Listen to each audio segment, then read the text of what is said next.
So I've had a great thing has happened.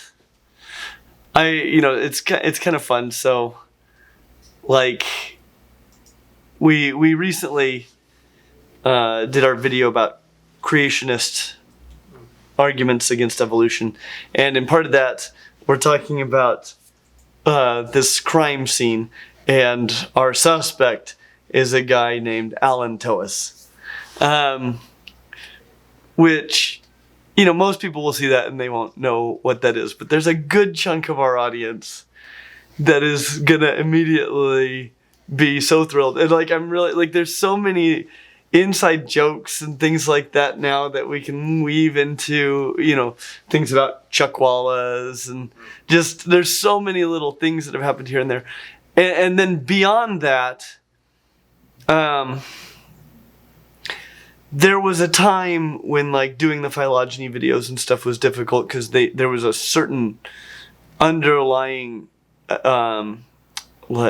knowledge that is required of how to understand a phylogeny we kind of had to build stuff and it reminds me of every semester in my class for the first couple weeks I'm I can't talk about anything with these people.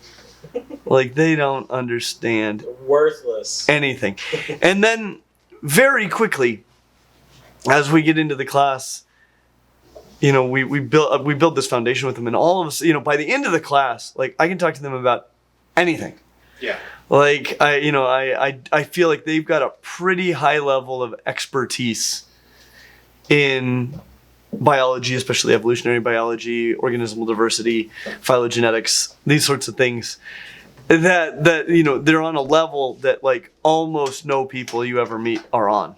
Yeah. And it's so exciting, and that's why at the start of every semester I've just had these people I can talk to about anything, and now they're gone, and I got people I can talk to about nothing. and I totally feel like we are there with our YouTube audience completely. Anything I would want to talk to them about that I know from, getting a PhD in biology and all that. I feel like I could talk to them about anything. And even though some people who are kind of newer to the game are going to be confused, there are going to be so many people in the comments that can walk through it. And I guess part of what has me seeing that is it happens now. It's, it already happens that people will come in and be like, what the heck are they talking about? And 10 people will come in and explain it to them. Yes. And, it's there's virtually none of this. You just have to take my word for it. Yeah. Because I'm not going to be if you didn't believe me when I said it, well, here's a whole bunch of other people that can explain it to you. And it's really, that's so great. It's really fun. That's a good community to have when you've got the inside jokes rolling. Yes. When I started watching PewDiePie, it took about a year for me to get the inside jokes. There's so many. There's a culture, right? Yes. And I like our community and culture. What is it called when something has its own language? Lingo, I guess. Yes. Well, I feel like Clint Reptiles is like the Taylor Swift of animal education. We're weaving all these secret messages and inside jokes and things and all this stuff.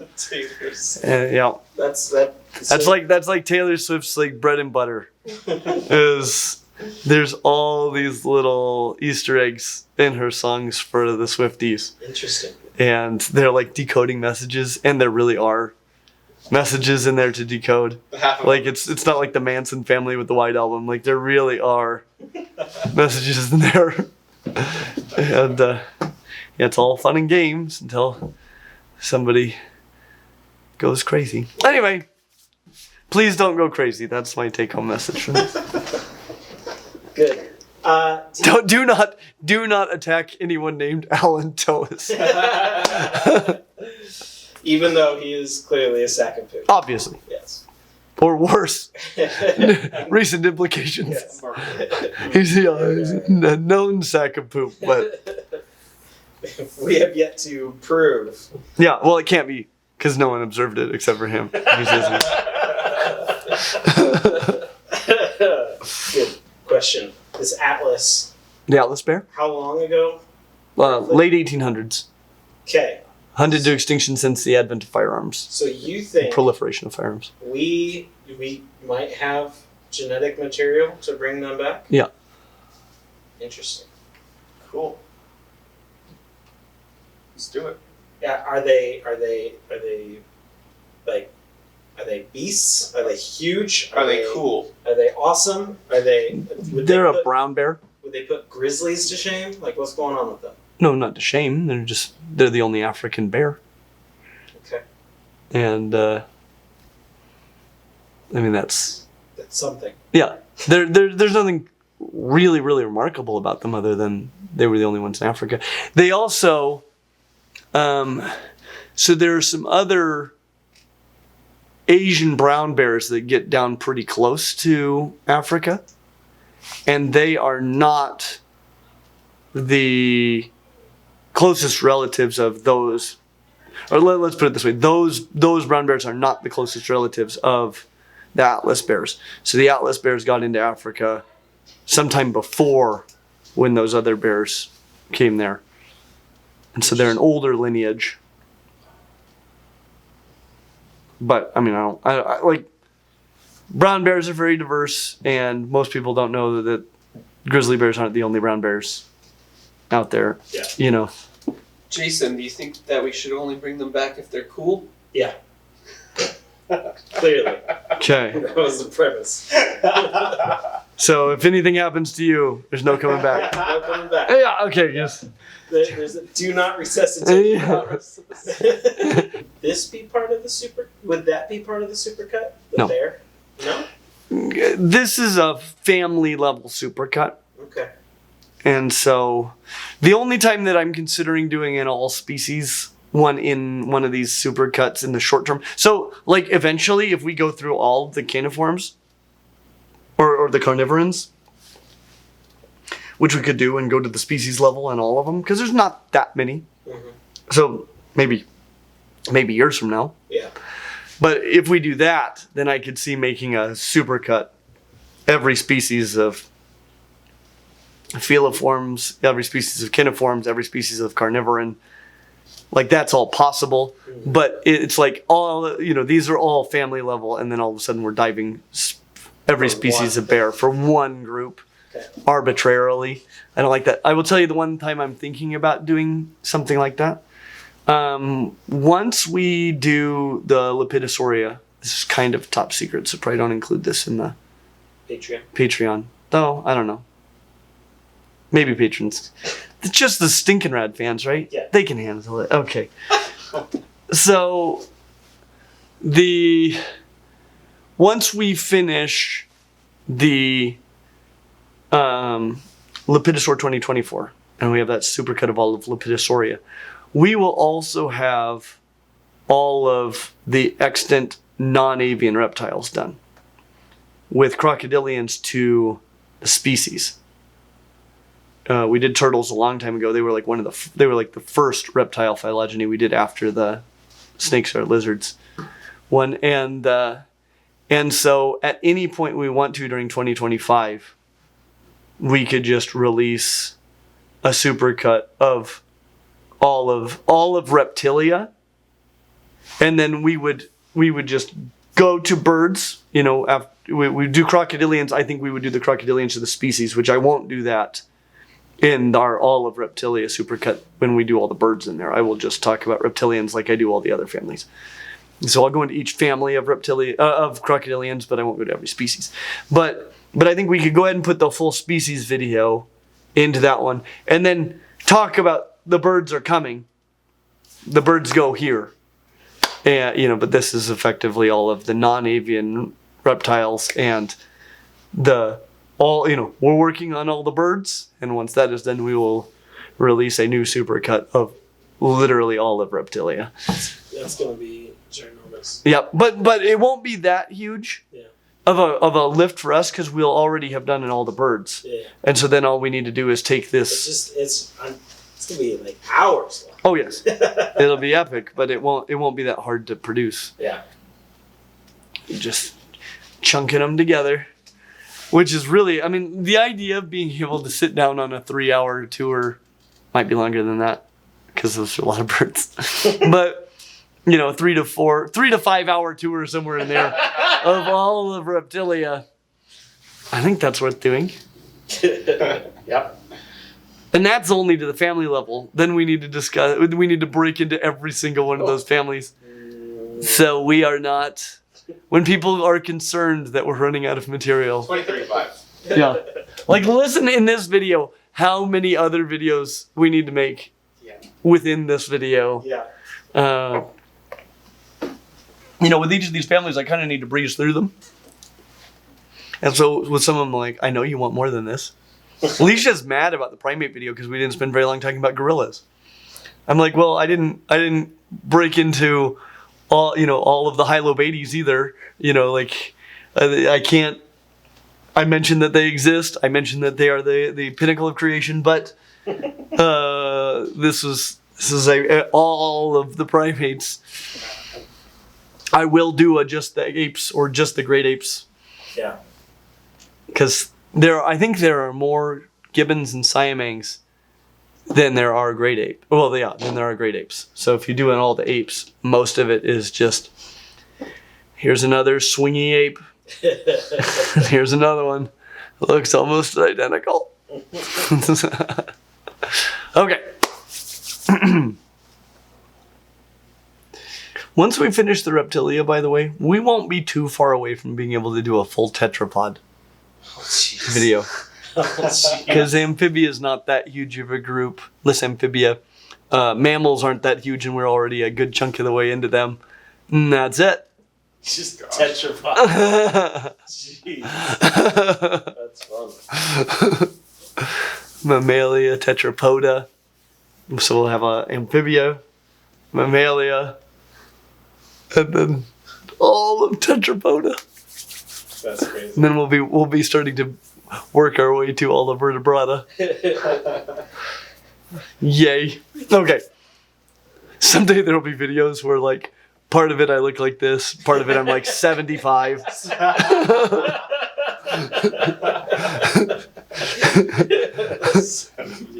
Chunks are a 3-dimensional hologram that you see in your head, and other parts just look like video. School, yeah. Yep. Okay. Of course, AI will be so good we can just normalize it all. It'll all look like me. Yeah. Yeah. Perfect. And I will have died 10 years earlier anyway. No one will. Yeah. I'll make sure of that. You act like you're going to be here. Sure. AI will take us all out. Yeah. Okay. Yeah. This actually reminds me of my favorite graph. Okay. It's a bell-shaped normal curve. Yeah.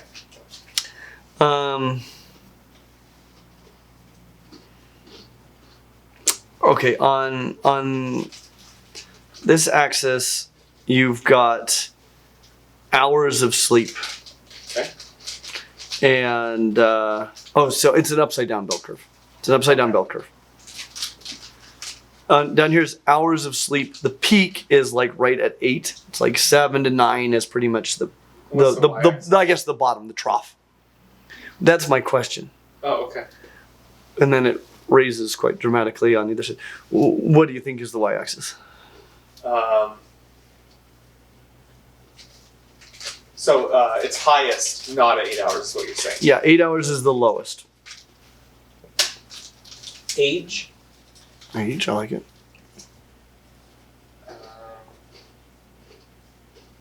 How many cups of coffee you need?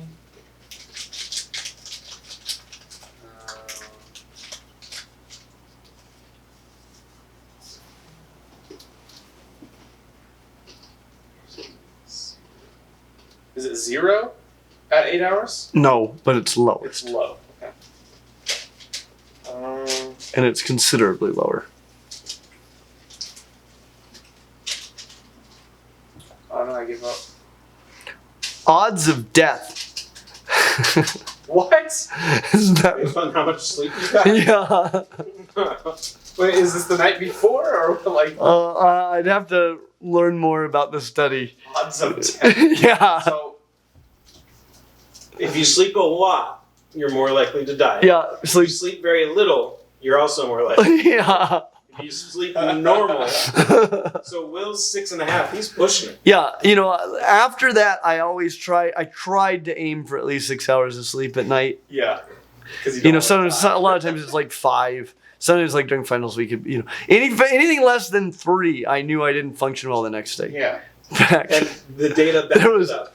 There was one day I was working at Disney World, and people come by with buttons. It's Yeah. like my first visit or my birthday or just married. And, if it's a birthday, when you're like, happy birthday, if they're married, congratulations. And I was on a sub 3 hour night. Uh-oh. And a couple walked up. They had the just married button. And I think they had the ears with the veil ears and the top hat ears. Anyway. Pretty obvious. Yeah, pretty obvious what's going on. And I went to greet them. And I said, happy. And then, like, my thought process is like, oh, no, that's wrong. Okay, how do I salvage this? This is like happy wedding, happy marriage, maybe. Okay, no, I don't think I can say that. What am I supposed to say? Congratulations. Yeah, in real time, it looked like happy. Congratulations. And they just laughed at me and walked away.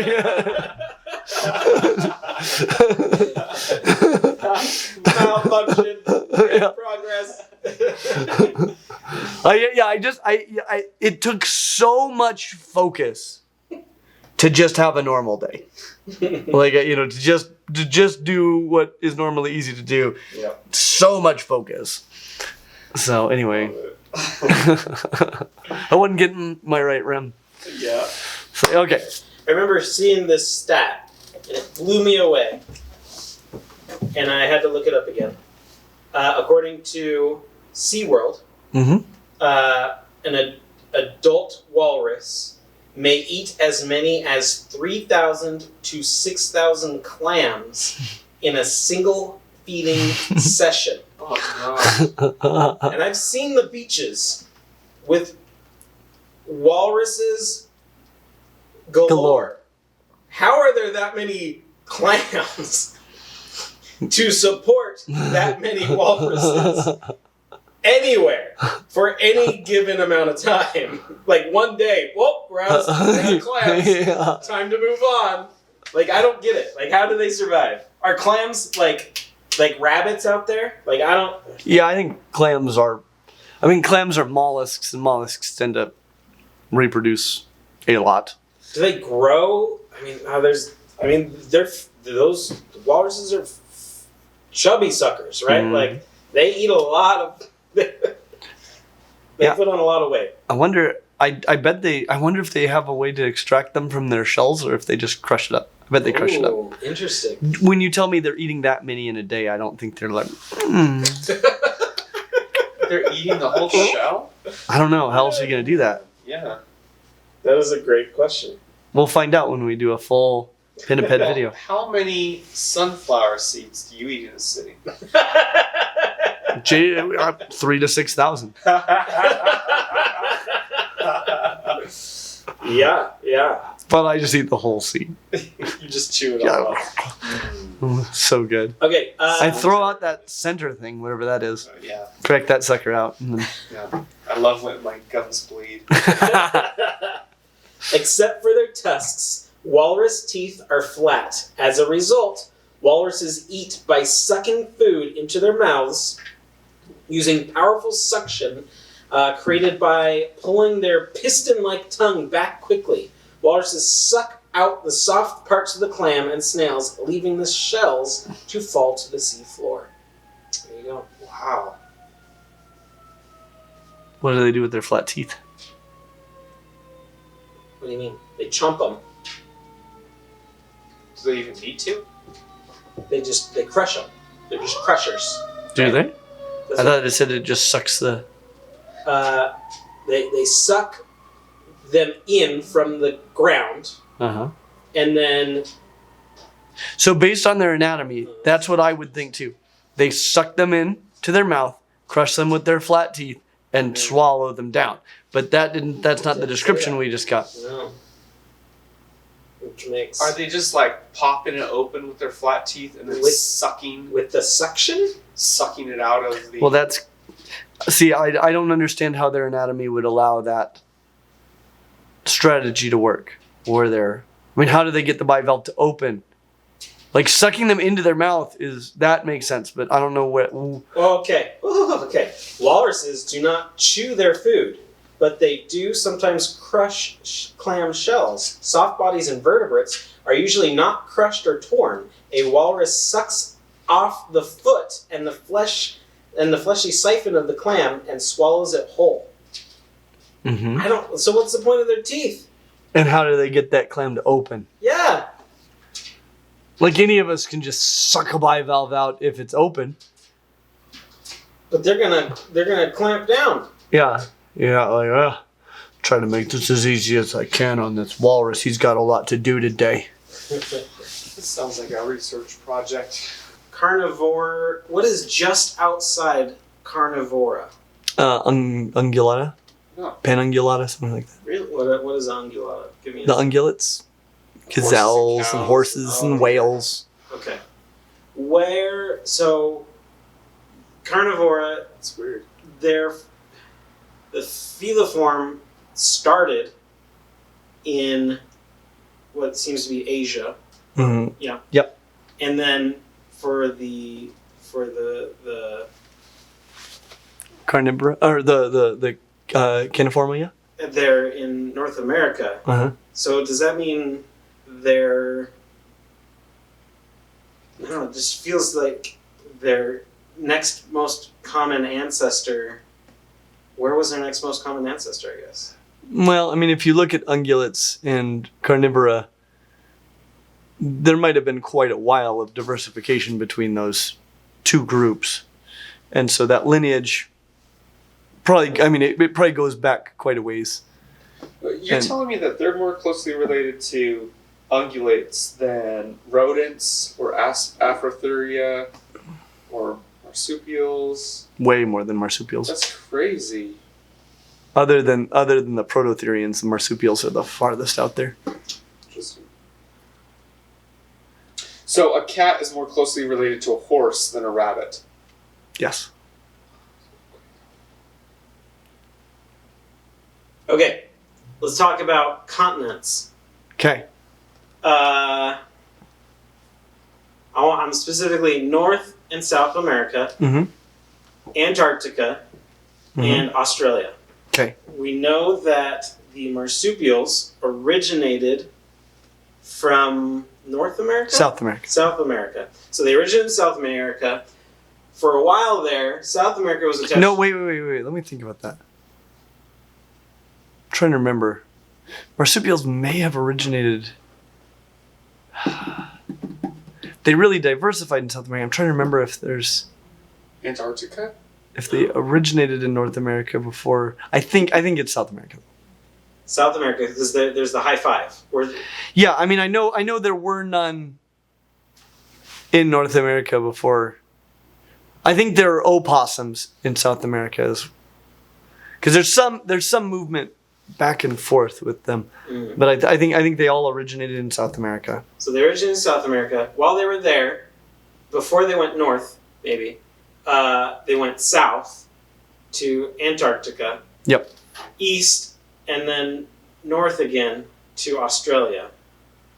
Well, yeah, I mean, it wasn't too far south to go to Antarctica, and then there may have only been a single colonization event into crazy. Australia. That's crazy. Yeah, and they couldn't ever walk from Antarctica to Australia. Like this would be a rafting sort of a scenario. Really? Mhm. Oh, I thought it was. Sorry, from where to where they couldn't walk? From Antarctica to Australia. It wasn't ever combined. There was never a walking situation there, but they could. That's hence the single. The single colonization event. Interesting. That's crazy. which is why almost all of the diversity of marsupials is still in South America.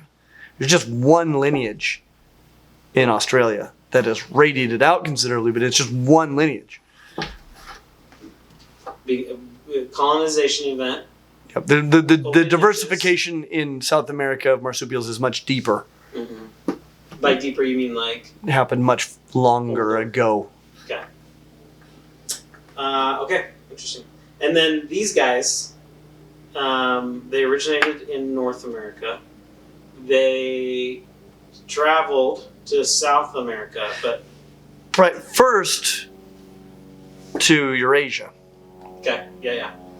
And then more recently to South America. Did they... Do you think...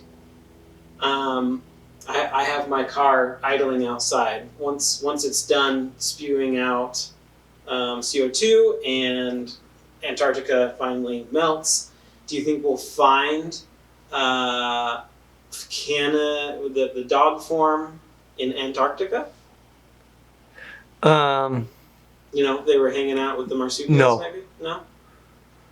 I don't think they got into Australia or into South America until South America was no longer connected to Antarctica, which is why they don't show up anywhere in Australia until humans bring them from Asia. That's okay. Because it'd be cool to find them down there. Whales came from an ancestor that was on land, and it was like, this whole land thing is overrated. Mm-hmm. It went the way of the ocean. We have some bear ancestors that basically said a similar story. Bear ancestors? Not bear ancestors, but relatives of bears. Relatives of bears, yes. Yeah. And they said... Closer relatives of raccoons. Yes. They said, screw this, we're going to the sea. Yeah. And just for the record, they never said that. What did they say? They said, hey, look, a fish. I'm going to eat that. Hey, look, another fish. It's swimming, though. So I'm going to have to get out a little and get it. And I'm not that good at it. Hey, Frank, you're really good at that. You're catching lots of fish. Frank, you're breeding a lot. Good for you. Good for you, Frank. I'm hungry. I'm going to just curl up and die. I'm going to curl up and die here without passing my genes on. Good for you. Is it because your feet are a little more webbed than my feet? Is that... I notice your kids have webbed feet too. That's cute. Must be nice to see yourself in your off. That's how it really went down. Okay. I feel like the pinnipeds, they kind of, they 75% committed to water. Yep. Whales, on the other hand, they're all in these days. Are there any that can kind of do outside water, other than dolphins at SeaWorld? I don't know. Yeah, well, I mean, things like orcas do go up on the beach and hunt stuff, which is, I mean, they don't. It's pretty wild. Yeah. If you've seen it, and it's a high risk maneuver because whales, as it turns out, are often very heavy. That's not a problem when you got buoyancy on your side, but as soon as buoyancy is not on your side, it gets real tough. Yeah. And so that's a risky maneuver. But yeah, whales at this point in time, so in the fossil record, we find things that have features that only whales have today, that were much more capable of moving around on land as well as being in the water. And if you look at the ages of these things, the older you go, the less whale-like they become, the more their nostrils move towards the front of their nose, in front of their face, the more their legs would be functional, the less well-adapted they are to full-time in the water. And the more recent you go, the more whale-like they are.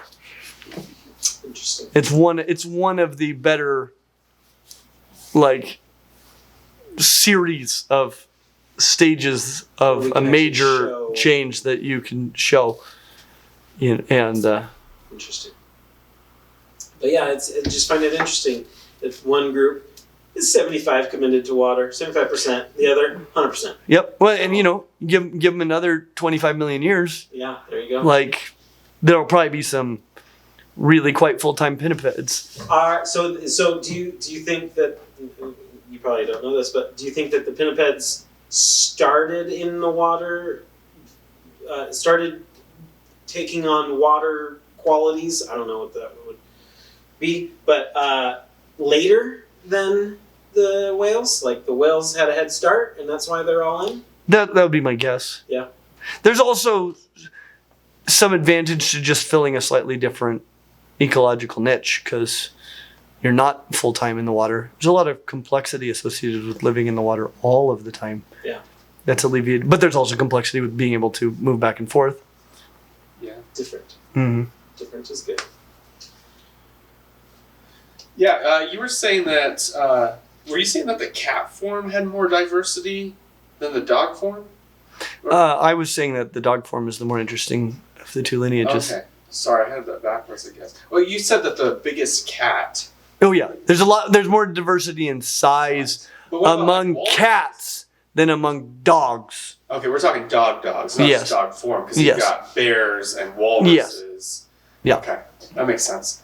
Elephant seals, where do they fall? They're the biggest of the seals. Of the true earless seals. Mhm.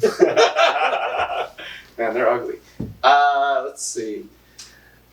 Dingoes. Man, so it's a domestic dog. It's a domestic dog. So, like, if my Shih Tzu Mhm. went wild, It would instantly turn into a dingo.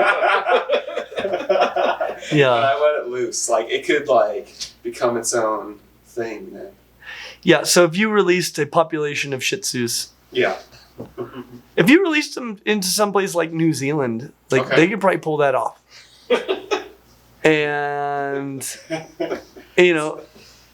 Did the dingo become, like, more wild over the last 1,000 yeah, I mean, feral animals do become more wild. You said, like, 2,000 years or something? Yeah, more like 6, 4,000 maybe years. 10 on some, I can't remember.